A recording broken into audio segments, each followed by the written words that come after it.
Police കേസെടുത്തു. Car, തോക്ക് തുടങ്ങിയ തെളിവുകളൊക്കെ ഭായിക്കെതിരായിരുന്നു. ഭായിക്ക് വേണ്ടി ഞാൻ കുറ്റേറ്റെടുത്തു.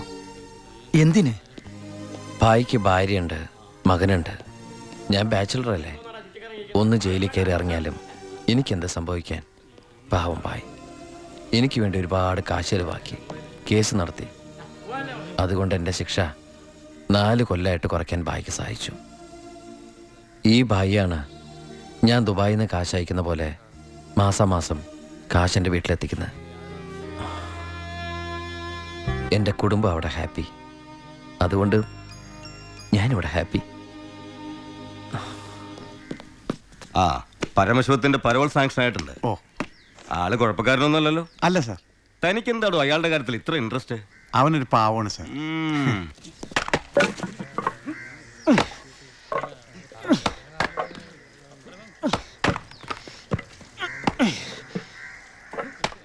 എടാ അവന്റെ ആ മസിൽ കിട്ടിയിരുന്നെങ്കിൽ ഉച്ചക്ക് ബീഫ് ഫ്രൈ ആയിട്ട് കൊടുക്കാൻ. സാറേ, എന്താടാ? നീ എവിടേക്കാ? എന്താടാ? എനിക്കൊരു രഹസ്യം പറയാനുണ്ടായിരുന്നു. ഞാനിപ്പോ പരോളിന് നാട്ടിൽ പോയി. അതെ, വിജിലൻസ് ആൻഡ് ആന്റി കറപ്ഷൻ ഡിപ്പാർട്ട്മെന്റിലുള്ള എൻ്റെ ഒരു സുഹൃത്തിനെ ഞാൻ കണ്ടു. ആള് പറയാ ജയിലിൽ നടക്കുന്ന അഴിമതികളെ കുറിച്ച് അന്വേഷിക്കാനായിട്ട് അവര് രഹസ്യമായിട്ട് സ്ക്വാഡിനെ ഇവിടെ ഇറക്കിയിട്ടുണ്ടെന്ന്. ഇവിടെ? ആ, കള്ളത്തരത്തിൽ ചിലരെ ആശുപത്രി കിടത്താൻ കൂട്ടി നിൽക്കുന്നവരൊക്കെ പിടിച്ച് അകത്തിടും അത്രേ. അങ്ങനെ എന്തെങ്കിലും ഉണ്ടെങ്കിൽ സാറ് സൂക്ഷിക്കണം കേട്ടോ.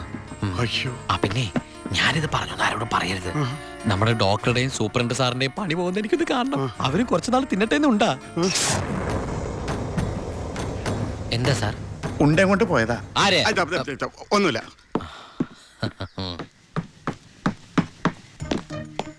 നീ 100 പേര് എണ്ണി തീരുന്നതിന് മുമ്പ് ചിന്നാടൻ ബാബു സെല്ലിലുണ്ടാവും. ചുമ്മാ എണ്ണടോ. 1 2 3. സത്യമാണോടൂ? അതെ സാർ.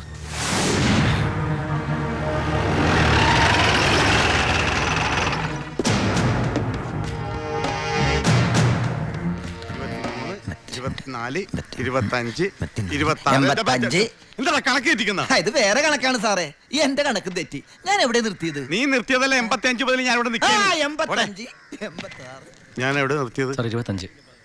27 28 95 96 97 98 99 100.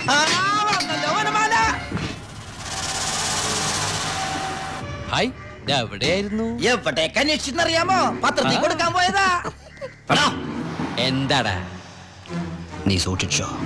ഓ എടാ ചിന്നടാ, വാളയാർ പരമശിവത്തിന് സെൻട്രൽ ജയിലിനുള്ളിൽ കാശറിയേണ്ട കാര്യമില്ല നിന്നിവിടെ തിരിച്ചെത്തിക്കാൻ. ബുദ്ധിമതി, വെറും ബുദ്ധി. നീയല്ലേ പറഞ്ഞത് എന്നെ ഇവിടെ ഇട്ട് കൊല്ലൂന്ന്? എന്നിട്ട് ഞാൻ പരോളിന് പോയി തിരിച്ചു വന്നപ്പോ നീ ആശുപത്രി പോയി കിടന്ന പിന്നെ എന്നെ ആര് കൊല്ലും? ഇവൻ എന്നെ മൂടോട്ടാക്കി അടങ്ങുള്ളൂ. മതി പോയി റെസ്റ്റ് എടുക്ക.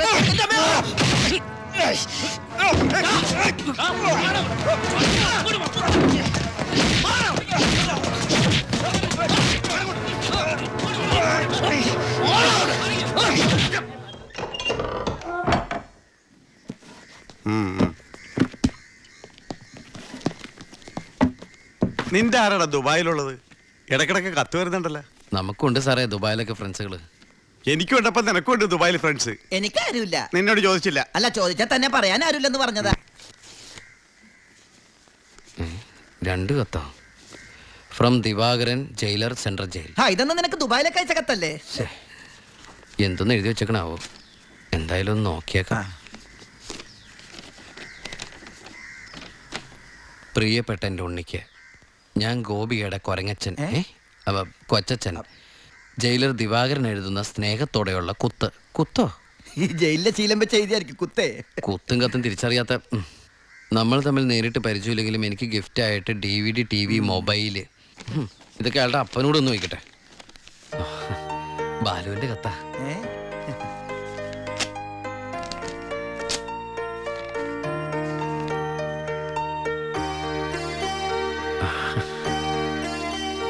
ബാലുവിന് SS സെലക്ഷൻ കിട്ടി. അവൻ ട്രെയിനിങ്ങിന് ചേർന്നു. ബെസ്റ്റ്. ആദ്യത്തെ പോസ്റ്റിംഗ് ഈ ജയിലിലും ആയിരിക്കണം. അയ്യോ, അങ്ങനെയൊക്കെ സംഭവിക്കൂ? പറയാൻ പറ്റില്ല. നിന്റെ ബെസ്റ്റ് ടൈം അല്ലേ, ചിലപ്പോ അങ്ങനെ സംഭവിച്ചേക്കാം. ചുമ്മാ ഇരടാ, മനുഷ്യനോട് പൈലോ ഒന്ന് ടെൻഷൻ അടിക്കുമ്പോൾ അവൻ്റെ ഒരു തമാശ. എന്നാ നീ ഒരു മറുപടി എഴുത്. നിന്റെ ശിക്ഷ കഴിഞ്ഞിട്ട് ജോലിക്ക് കയറിയാ മതി. എടാ മണ്ട, ഒരു കത്ത് ഞാൻ എഴുതിയാലും വീട്ടിൽ നിന്ന് എഴുതിയാലും കയ്യിലെത്താൻ ഒരു മാസം എടുക്കും. ദുബായിലുള്ള എന്റെ ഫ്രണ്ട് കാസമിന്റെ പണിയാ കത്തുകൾ അങ്ങോട്ടും ഇങ്ങോട്ടും കൈമാറി അയച്ചോണ്ടിരിക്കുന്നത്. ഇത് ഞാൻ എഴുതിയ കത്താണല്ലോ. ചേട്ടാ ഈ കത്ത് എങ്ങനെ ഇവിടെ വന്ന്? സാർ ആരും നോക്കണത്? ഇത് കണ്ട, ഞാനിത് ദുബായിക്ക് എഴുതിയ കത്താ. ഇതെങ്ങനെ ഇവിടെ വന്നു? ഇനി ആ പോകുന്ന വിമാനത്തിൽ നിന്നെങ്ങാനും വിടതായിരിക്കോ? ആ വിമാനത്തിന് ഓട്ടയുണ്ടോ? അങ്ങനെയാണെങ്കിൽ ഇത് ആര് പൊട്ടിച്ചോ? അല്ല, ഈ പൈലറ്റുമാര് വെറുതെ ഇരിക്കുമ്പോ എങ്ങനെ വായിച്ചു? റെസ്പോൺസിബിലിറ്റി ഇല്ലാത്ത തെണ്ടികൾ, അന്യരുടെ കത്ത് വായിക്കുന്ന പട്ടികൾ. അല്ല, അനാവശ്യമായിട്ട് എന്തെങ്കിലും കത്തിൽ എഴുതിയിരുന്നു? എല്ലാ ആവശ്യമുള്ള സാധനങ്ങളാ. DVD, TV, mobile. ഇതിപ്പോ എന്റെ കൈ കിട്ടിയ ഇല്ലെങ്കിലോ ഞാൻ ഈ സാധനങ്ങൾ പ്രതീക്ഷിച്ചിരിക്കില്ലേ? ഏതായാലും ഞാൻ ഇതൊന്നും കൂടി പോസ്റ്റ് ചെയ്യാൻ പോയത്. ഡോണ്ട് ഓപ്പൺ പൈലറ്റ് കൂടി പുറത്ത് എഴുതിക്കോ. അതെന്തിനാ? ഇല്ലെങ്കിൽ ഇനിയും പൊട്ടിച്ച് വായിച്ചാലോ? എഴുതി പോസ്റ്റ് ചെയ്യാം. അയ്യോ പാവം. ഈശ്വര, ഒരു മാസം കൂടി കഴിയുമ്പോ ഈ കത്ത് തന്നെ ഞാൻ ഒന്നുകൂടി വായിക്കേണ്ടി വരുമല്ലോ. സി ബ്ലോക്കിൽ ചിന്നാടനും പരമശിവനും തമ്മിൽ വീണ്ടും തല്ലുണ്ടായി. അവൻ പല തവണയാ ചിന്നാടന്റെ മെക്കിട്ട് കയറണം. താൻ പോയി തൂക്കിയെടുത്തോളൂ വാടോ ആ പരമശിവത്തെ. നിനക്ക് എന്തിന്റെ സൂക്കേടാണ്? മറ്റുള്ളവരോട് മര്യാദയ്ക്ക് പെരുമാറുന്ന നിനക്ക് ഇവനോട് മാത്രം എന്താ ഇത്ര വലിയ സൂക്കേട്? സൂപ്രണ്ടിന്റെ കൈ കിട്ടിയാലുണ്ടല്ലോ പിന്നെ എനിക്കൊന്നും ചെയ്യാൻ പറ്റില്ല. അവനാണെങ്കിൽ സൂപ്രണ്ടിന്റെ ആളും. സാർ ആരാളാ? ഞാൻ വതളങ്ങിയ അങ്ങോട്ടും ഇങ്ങോട്ടും അറിയും. എന്താന്ന്? എനിക്കും ജീവിക്കണ്ടോ? അച്ഛന്റെ അസുഖം എങ്ങനെയുണ്ട്? പ്രഷർ പെട്ടെന്നൊന്ന് കൂടി കുഴഞ്ഞു വീണു. ഉടനെ ഇങ്ങോട്ട് കൊണ്ടുവന്നു. ഇവിടെ ഇപ്പോൾ മെഡിക്കൽ കോളേജിൽ അഡ്മിറ്റ് ചെയ്തിരിക്കുക. അതുകൊണ്ട് നേരിട്ട് പറയാൻ വന്നതാ. ഓ,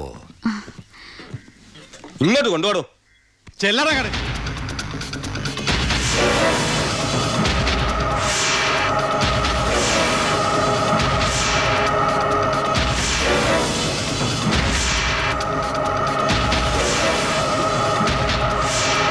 കേറി ചെല്ലട അങ്ങട്.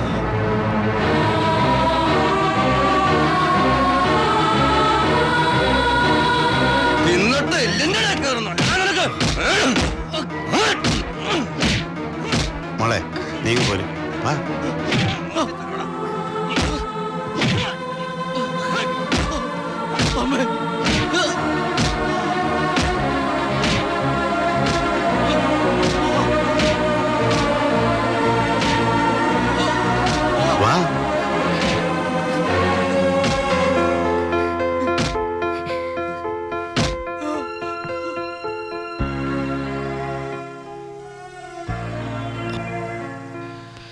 ഇടി കൊണ്ടതിനേക്കാൾ വേദന അവളെ കണ്ടപ്പോഴായിരുന്നു.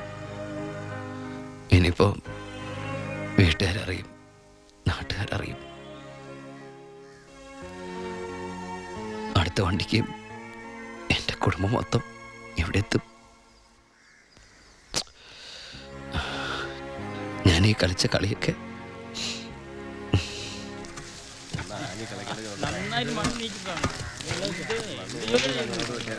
പരമശിവം, നിനക്കൊരു വിസിറ്റർ ഉണ്ട്. വാ.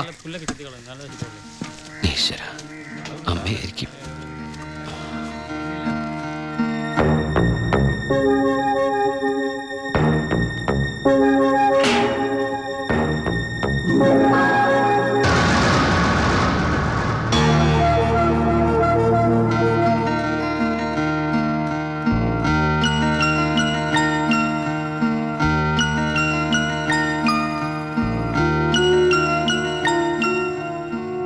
നിങ്ങളുടെ ദുബായ് പൂജപ്പുര സെൻട്രൽ ജയിലിന്റെ അകത്താണെന്ന് ഇവിടെ വെച്ച് കണ്ടപ്പോഴാണ് മനസ്സിലായത്. താൻ എന്താ എൻ്റെ അടുത്ത് പറഞ്ഞത്?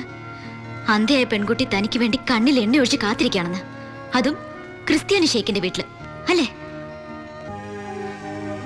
അച്ഛനും കൊച്ചച്ഛനും അറിയാതെ ഞാനിവിടെ വന്നത് നിങ്ങളെ കണ്ട് രണ്ട് വർത്താനം പറയാനാ. പാവ അമ്മ മൂത്ത മോനെ കുറിച്ച് പറയുമ്പോ 1000 നാവ. ഒരു കുടുംബം മുഴുവൻ അവിടെ നിങ്ങളെ സ്നേഹിച്ചു കൊല്ലുക. എന്നിട്ട് ഇനി അവരെ ചതിക്കാൻ ഞാൻ സമ്മതിക്കില്ല. എല്ലാവരും അറിയണം. ഞാൻ അറിയിക്കും. അറിയിച്ചോളൂ. കുട്ടി പറഞ്ഞത് ശരിയാ. ഞാൻ എല്ലാവരും പറഞ്ഞു പറ്റിക്കുക, മനഃപൂർവ്വ. പിന്നെ ഞാൻ എന്താ പറയേണ്ടത്? ജയിലിൽ കിടക്കണമെന്നോ? സത്യം പറഞ്ഞ അവരുടെയൊക്കെ സന്തോഷം നശിപ്പിക്കണമായിരുന്നു ഞാൻ. വിശ്വസിക്കാമെങ്കിൽ വിശ്വസിക്കും. ഈ കൈകൊണ്ട് ഞാൻ ആരും കൊന്നിട്ടില്ല. പക്ഷെ കൊലപാതകം എന്ന പേരില് ഞാൻ ഈ ജയിലിൽ കിടക്കുന്ന എൻ്റെ കൂലിയാ മാസം മാസം എൻ്റെ വീട്ടിലെത്തുന്നത്. അതുകൊണ്ട് അവരൊക്കെ അവിടെ ജീവിതത്തിൽ ഈ നിമിഷം വരെ എൻ്റെ ഭാവിയെക്കുറിച്ച് ഞാൻ ചിന്തിച്ചിട്ടില്ല. താനിപ്പോ പറഞ്ഞില്ലേ എല്ലാരും ഞാൻ ചതിച്ചെന്ന്? പരോളിനിറങ്ങി എനിക്ക് വേണമെങ്കിൽ തന്നെ കല്യാണം കഴിക്കായിരുന്നു. അതിനുശേഷമാണ് താൻ എന്നെ ഇവിടെ വെച്ച് കാണുന്നെങ്കിലോ? ഞാനൊരു ക്രൂരനും കൊലപാതകമായിട്ട് തനിക്ക് തോന്നുന്നുണ്ടെങ്കിൽ പറയാം, എല്ലാം പറയാം, എല്ലാരോടും പറയാം. ഒരു കള്ളക്കഥയുണ്ടാക്കി തന്നെ ഞാൻ വിശ്വസിപ്പിക്കാൻ ശ്രമിച്ചത് തന്നോടുള്ള ഇഷ്ടക്കുറവുണ്ടല്ല, നിന്നെ എനിക്ക് ഒരുപാട് ഇഷ്ടമായതുകൊണ്ടാ.